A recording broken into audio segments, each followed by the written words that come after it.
Fövqəladə Hallar Nazirliyində əmək fəaliyyətinə xitam verilmiş şəxslər xidməti yaşayış sahələrindən çıxarılır. Bu barədə Fövqəladə Hallar Nazirliyindən məlumat verilib.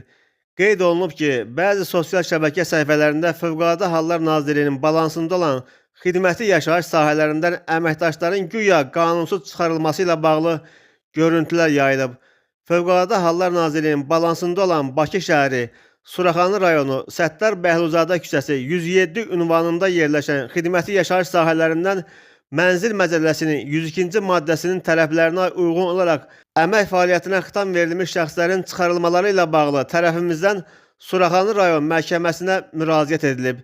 Məhkəmə tərəfindən həmin şəxslərin nazirliyə məxsus xidməti mənzillərdən çıxarılmaları və mənzilləri Fövqəladə Hallar Nazirliyinə təhvil vermələri barədə qətnamələr qəbul edilib və qərarlar qanuni qüvvəyə minib. Qanuni qüvvəyə minmiş 7 məhkəmə qətnaməsi Suraxanı rayon məhkəməsi tərəfindən icra edilməsi üçün Ədliyyə Nazirliyinin Bakı şəhəri, Suraxanı rayon icra şöbəsinə göndərilib və həmin şöbə tərəfindən məcburi icra hərəkətləri həyata keçirilərək mənzillərin nazirliyə təhvil verilməsi istiqamətində işlər davam etdirilir deyə Fövqəladə Hallar Nazirliyinin məlumatında bildirilir.